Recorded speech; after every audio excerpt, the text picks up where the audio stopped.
जी नमस्कार। तो दोस्तों आज की इस वीडियो में हम लोग बात करेंगे MHD9 का एक बहुत ही इम्पोर्टेंट प्रश्न जो कि पहले मैंने इस पे एक वीडियो अपलोड किया था, लेकिन वो प्रश्न बहुत वो उसका जो आंसर था वो बहुत छोटा था। तो आप लोगों के जो 10 मार्क्स के आएंगे उसमें वो बहुत छोटा हो जाएगा और पॉइंट वाइज नहीं था, जिससे कि आप लोगों को लिखने में थोड़ा प्रॉब्लम हो सकता है। तो MHD9 का ये हमारा प्रश्न है, कहानी और उपन्यास विधाओं में विस्तार से अंतर स्पष्ट करिए। ठीक है, यहाँ पे कीजिए होना चाहिए था और टाइपिंग मिस्टेक है। उत्तर में हम लोग लिखेंगे कुछ इस प्रकार।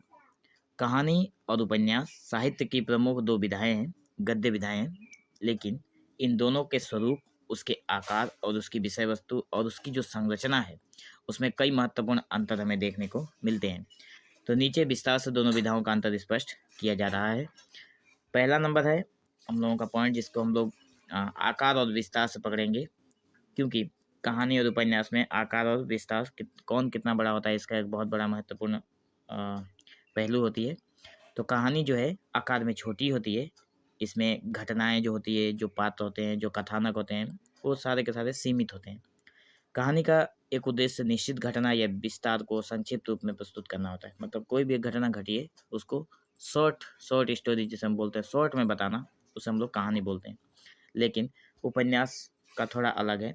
उपन्यास बताया गया है कि उपन्यास आकार में बहुत बड़ा होता है और इसमें जो कथानक होते हैं, उनके जो पात्र होते हैं, और इसमें जो घटनाएं होती है वो एक घटना नहीं होती है, कई घटनाओं का समावेश होता है। उपन्यास में विषय वस्तु को विस्तार और गहराई से प्रस्तुत किया जाता है, जबकि कहानी में इसी विषय वस्तु को शॉर्ट बनाकर तैयार किया जाता है। कथानक की जटिलता में अगर हम लोग बात करें कि कितनी कठिनाई होती है कहानी और उपन्यास में, तो कहानी में कहानी का कथानक जो होता है वो सीधा और सरल होता है। इसमें एक ही मुख्य घटना या विचार को केंद्र में रखा जाता है। लेकिन जो उपन्यास होता है उसमें कथानक जो है वो जटिल और आयामी होता है, मतलब बहुत सारे प्रॉब्लम्स उसके सामने आते हैं।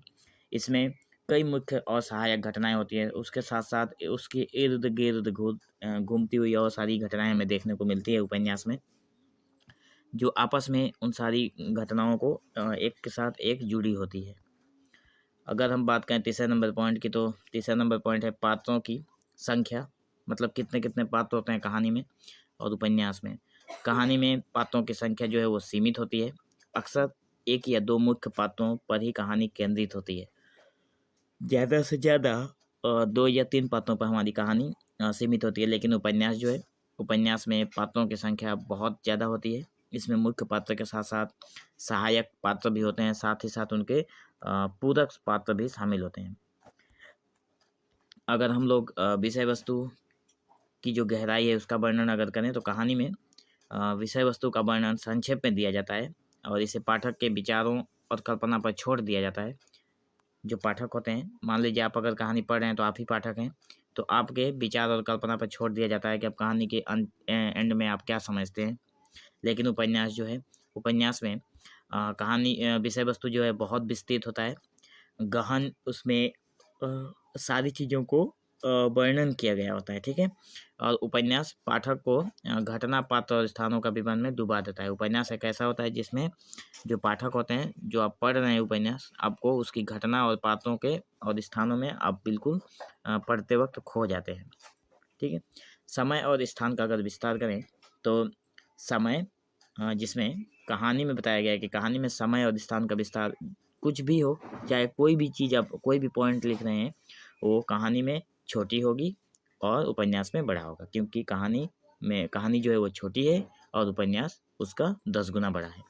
तो यह कहा गया है कि यह एक ही समय या स्थान पर आधारित हो सकती है जो कहानी है, लेकिन उपन्यास जो है, उपन्यास में समय और स्थान का विस्तार से व्यापक होता दिखाई देता है। यह कई वर्षों तक चलता रहता है और कई स्थानों या घटनाओं को आपस में समेटे हुए रहता है। अगर छठे नंबर पॉइंट की बात करें, जिनमें पाठक पर उसका क्या प्रभाव पड़ता है, तो कहानी पढ़ने के बाद पाठक को तीव्र और तात्कालिक प्रभाव देती है। कहानी जो होती है वो तीव्र और तात्कालिक प्रभाव देती है।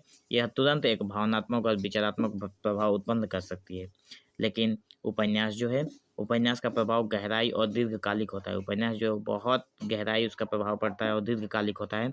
यह पाठक को सोचने और कथानक के साथ जुड़ने के लिए समय देता है। अगर बात करें हम 7वें नंबर पॉइंट की, जिसमें कहानी की अगर बात करें तो कहानी को एक बार में पढ़ा जा सकता है या आमतौर पर छोटी होती है, लेकिन उपन्यास जो है, उपन्यास को पढ़ने में समय लगता है और ये कई अध्यायों में विभाजित होता है और इसे भागों में पढ़ा जाता है। 1 भाग, 2 भाग, 3 भाग, 10 भाग, 15 भाग करके इसको पढ़ा जाता है। उद्देश्य और भावनात्मक गहराई की अगर बात करें तो कहानी जो है, कहानी का उद्देश्य एक विशिष्ट भावना, विचार या संदेश को सरल और प्रभावी ढंग से प्रस्तुत कर देता है।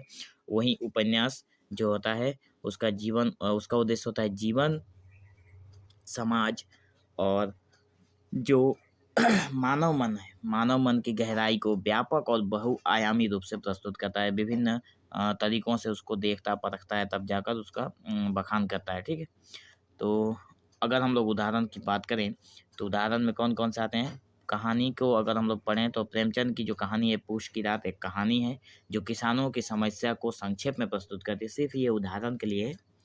और उपन्यास की अगर बात करें तो प्रेमचंद का ही रचना है जो कि गोदान है, जो कि उपन्यास है, जो भारतीय किसान और समाज की विस्तृत कहानी है।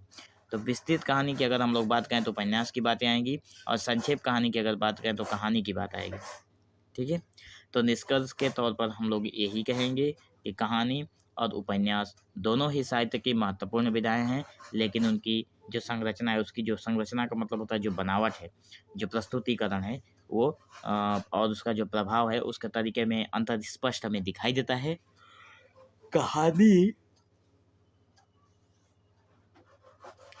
कहानी जो है वो संक्षेप में गहरा प्रभाव डालती है, जबकि उपन्यास जो है वो विषय को विस्तार से समझने और गहराई से अनुभव करने का अवसर प्रदान करता है। तो हम आशा करते हैं वीडियो आपको अच्छा लगा होगा। वीडियो को अंत तक देखने के लिए आपको हिंदी परीक्षा SK यूट्यूब चैनल की ओर से बहुत बहुत धन्यवाद।